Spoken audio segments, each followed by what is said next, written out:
Okay, it's time to do an update video for my Back to Eden garden. It's been about a month and 10 days since I planted everything, but we did have a couple of snows in between then. I planted on March 17th and it snowed on March 27th, snowed in April, and now we're late into April and things are starting to wake back up. So let's go through it. Okay.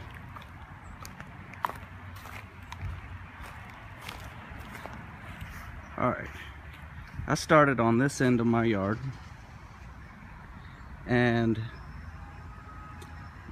if you notice, these rows, the stuff in them is not as tall as in the rows that are further down. And I think the reason for that is because of the couple of freezes we had.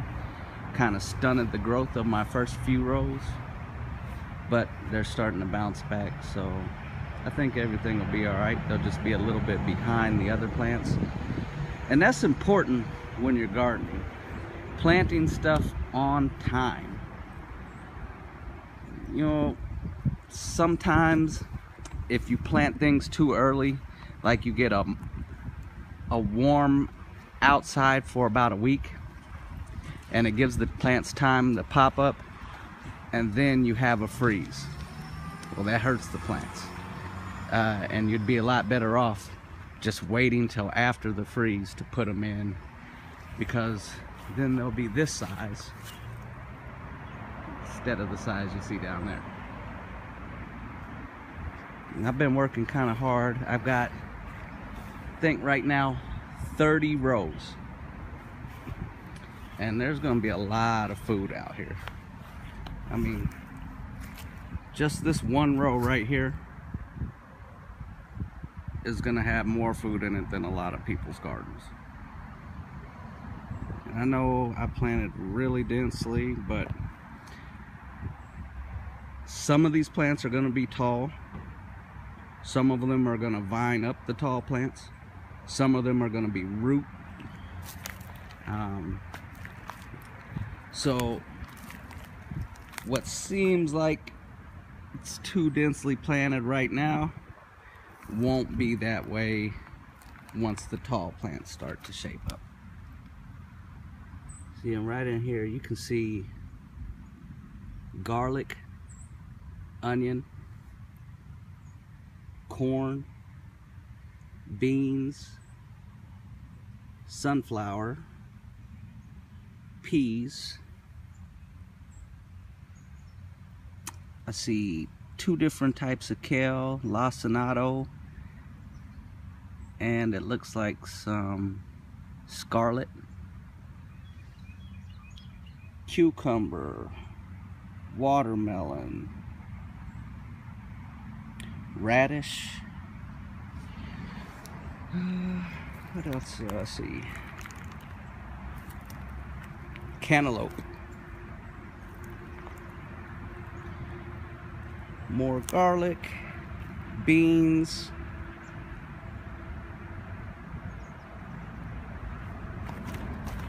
I'm pretty sure this is turnip green, 7-top turnip. And then my latest row, so I put a lot of beans in this row. You can see they're just now starting to pop up.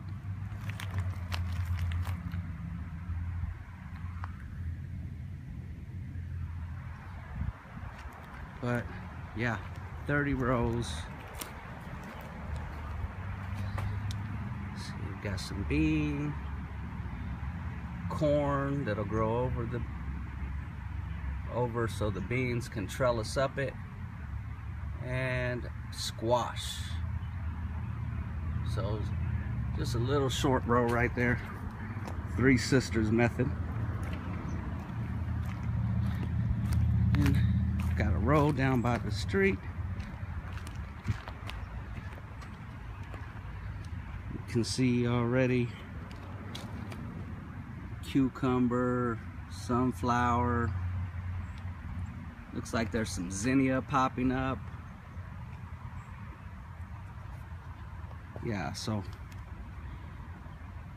things are definitely coming along and growing well. Alright, so I'm gonna walk across the rows this way.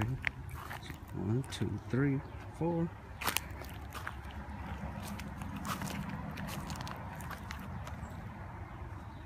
This is the row of red Russian kale and lacinato kale, or dino kale, some people call it.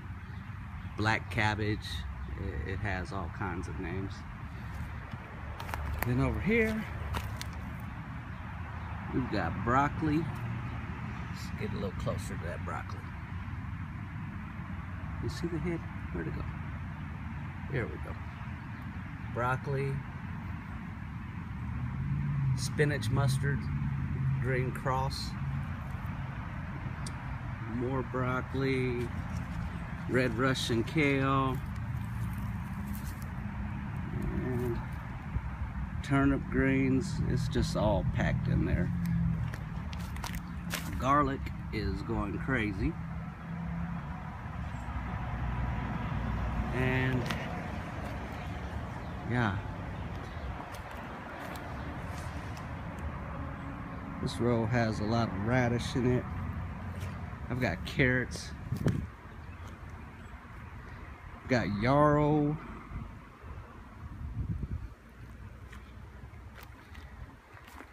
cabbage, green cabbage, purple cabbage. Here's a close-up of some of the cabbage that's starting. And all this was done by seed. And you look out here, and literally there are thousands of starts. Now, if I would have went to the plant store and even paid $1 per start, you know, that's thousands of dollars. So out here, yeah, definitely grow from seed. These onions are doing well. Along my fence line, I planted cucumber, cantaloupe, morning glory, moonflower, beans, anything that'll trellis up the fence. I tried to throw it in there. Peas. It hasn't all popped up yet, but it's coming along.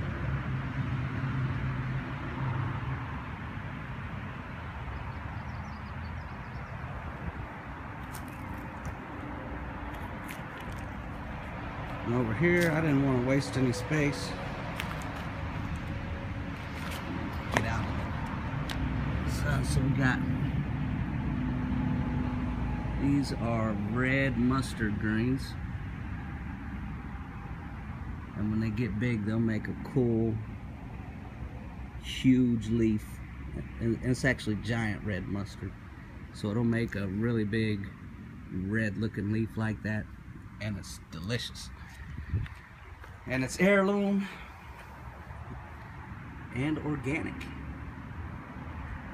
It's got a nice big bean there, a couple of cantaloupe. Plug some cherry tree in the ground and hopefully it'll do something.